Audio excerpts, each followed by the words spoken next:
Yohanes 14 ayat 6. Sama-sama kita baca 1, 2, 3. Kata Yesus kepadanya, "Akulah jalan dan kebenaran dan hidup. Tidak ada seorang pun yang datang kepada Bapa kalau tidak melalui Aku." Amin. Amin.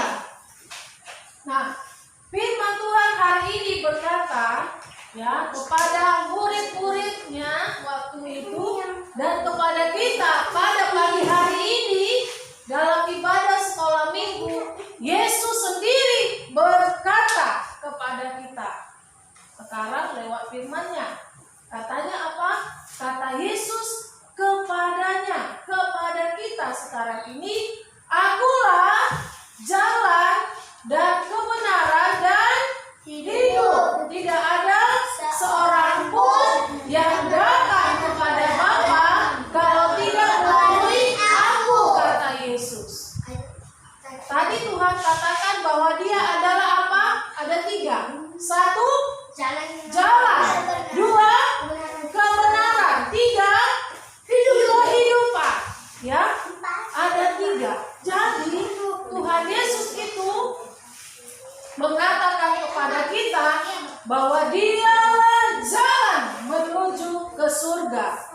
Dialah kebenaran dan Dialah kehidupan.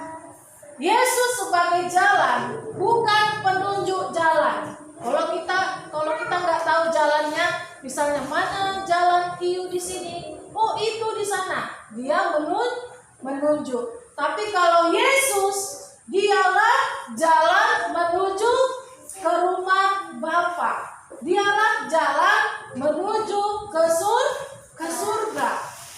Jadi tidak ada seorang pun atau tidak ada satu pun yang bisa ke surga, ke rumah Bapa kalau tidak melalui Yesus. Artinya dia harus percaya Yesus. Dia harus terima Yesus dalam kehidupannya.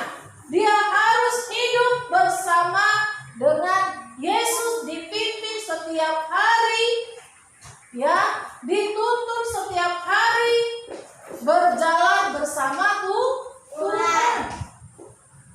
Bukan Tuhannya di belakang, Dia yang di depan.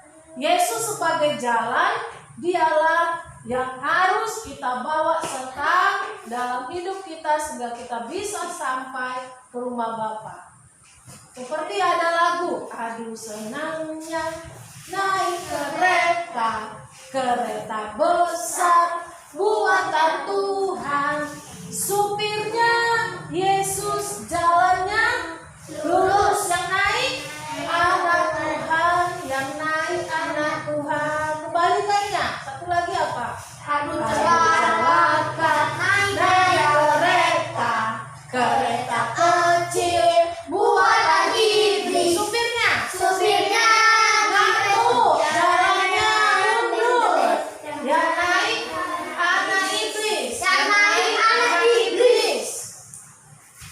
Berarti kalau kita mau ke surga, ke rumah Bapa, kita harus bersama dengan Yesus naik kendaraannya. Yesus sendiri yang menjadi supir kita, pemimpin kita, bukan kita yang bawa kendaraannya.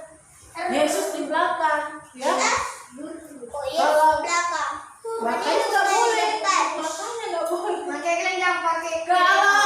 Kalau Abang Yohanes yang menjemput kalian, mengantar kalian, dialah yang bawa ke gereja, dialah yang bawa mengantar ke rumah. Kalau kalian nanti yang bawa, apalagi nggak pandai, kemana? Jatuh. Ya, rusaklah keretanya. Ya, jadi yang tahu jalan itu Bang Yohanes. Begitu juga dengan Tuhan Yesus yang tahu jalan ke surga itu Dia sendiri, Yesus sendiri. Jadi jangan kita yang bawa diri kita. Aku tahu Tuhan, aku tahu ke surga. Pokoknya tahulah lewat jalan tikus kita nggak sampai.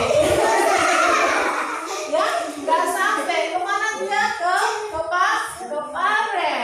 Jadi Yesus yang harus memimpin di depan, bukan kita. Kalau kita nanti yang bawa, Tuhan Yesus nggak mau ikut. Karena kita nggak tahu jalannya. Harus Yesus yang berada di depan, kita di belakang. Ya, supaya kita sampai ke surga. Nah, yang kedua apa tadi? Yesus sebagai kebenaran. Kebenaran itu artinya Yesus, di dalam Yesus itu tidak ada kebohongan, tidak ada kepalsuan. Siapa yang suka bohong? Manusia. Manusia yang suka bohong. Ya Tuhan, aku janji aku akan berdoa. Ya Tuhan, aku janji aku akan setia beribadah. Ya Tuhan, aku janji aku gak akan nakal-nakal lagi. Aku gak akan melawan orang tua lagi. Tapi bohong. Di dalam Yesus tidak ada kebohongan. Di dalam Yesus tidak ada dusta. Di dalam Yesus tidak ada kepalsuan. Apa kata Yesus itu yang akan terjadi? Katanya, aku mengasihimu, Giles. Ya, itu benar. Aku mengasihimu, Fiona. Itu benar. Aku mengasihimu, William. Itu benar. Tidak ada kesalahan di dalam perkataan Yesus, sebab dia adalah kebenaran.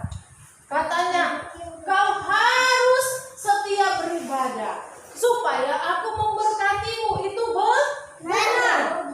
Itu benar. Supaya apa? Supaya kita tahu bahwa Yesus itu tidak pernah ingkar janji. Hanya manusia saja yang suka bohong. Setiap hari ada berapa bohong kita? 10. Hitunglah itu. Satu hari ada berapa bohongnya?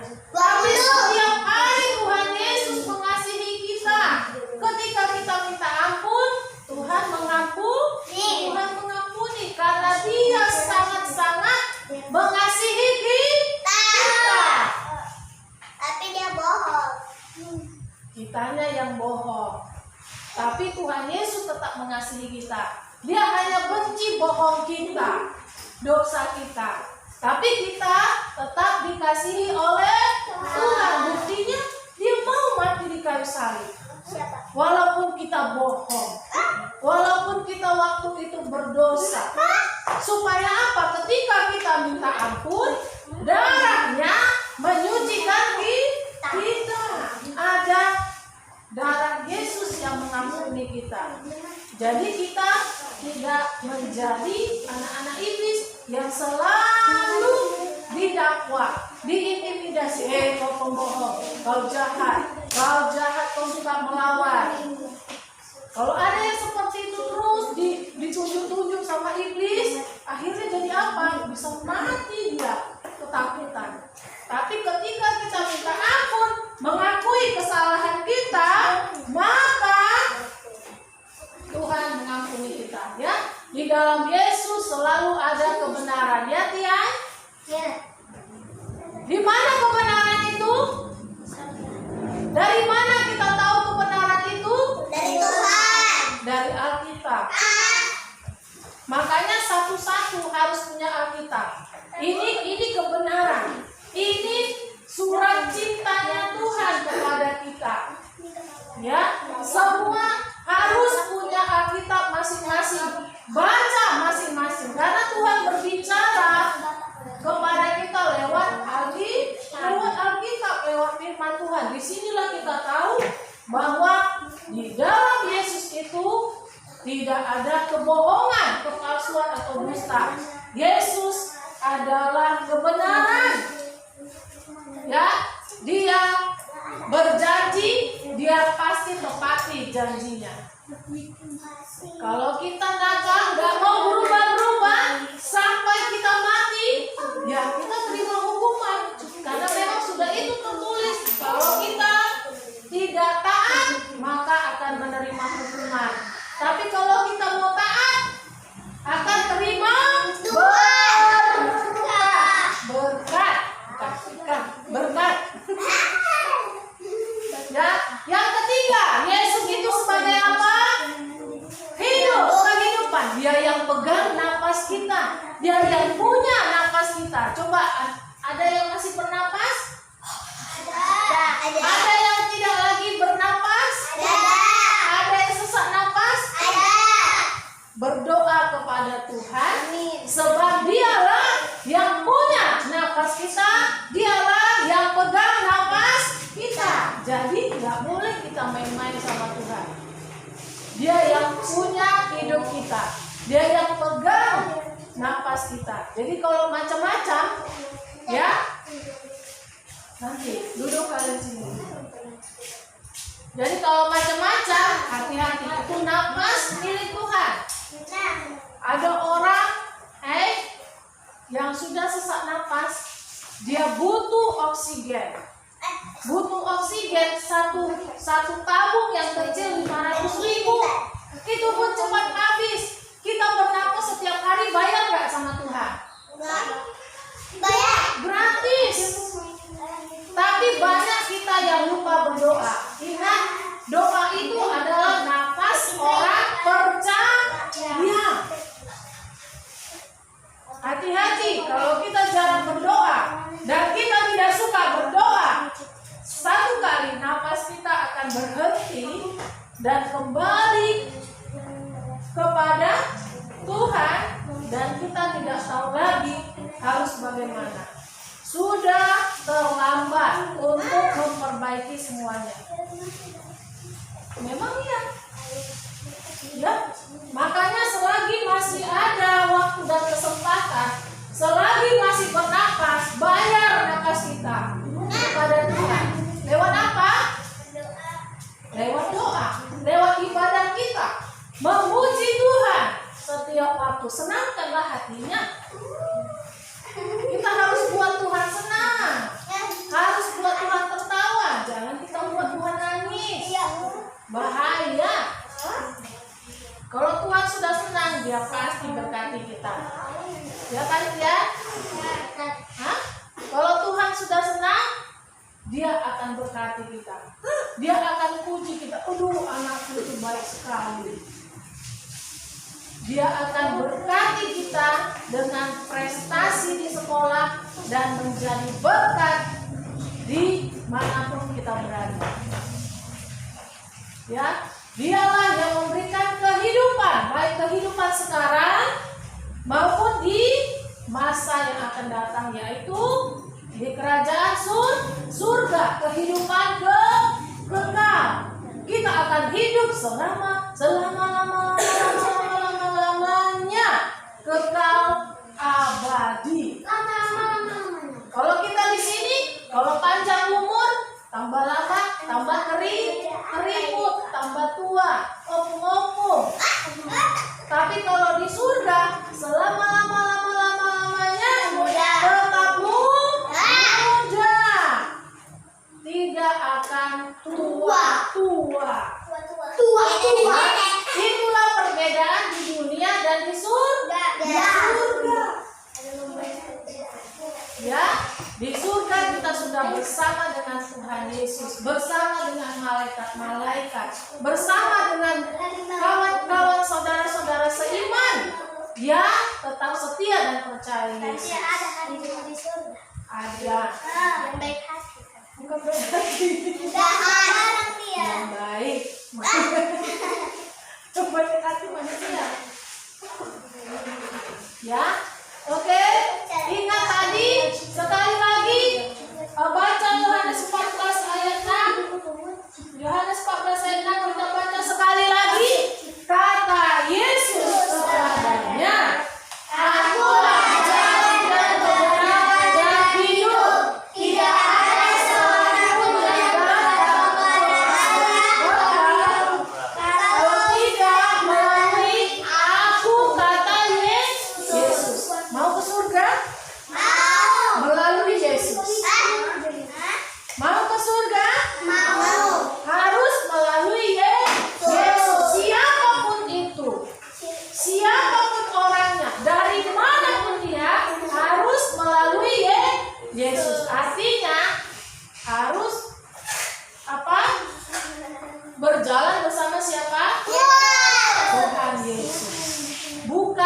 dengan orang lain. Sendiri bersama dengan Yesus. Nanti temanmu Cindy juga harus bersama Yesus. Titasha juga harus bersama Yesus. Bukan gandengan, satu-satu bersama dengan Yesus. Sama seperti orang yang mati di dalam peti, satu-satu kan? Nah, satu-satu dia harus pergi sendiri-sendiri. Tanggung jawab sendiri-sendiri. Jadi harus berjalan bersama dengan Tuhan. Naik keretanya Tuhan. Jangan kalian yang jadi supirnya, yang bawa, tapi harus Yesus. Karena hanya melalui Yesus kita bisa datang ke rumah Bapa sampai ke surga sebagai tujuan akhir kita. Ya, bersyukurlah kita menjadi anak-anak Tuhan. Dengar. Jadi anak yang takut akan Tuhan. Pasti Tuhan memberkati. Puji Tuhan, Tuhan Yesus memberkati kita.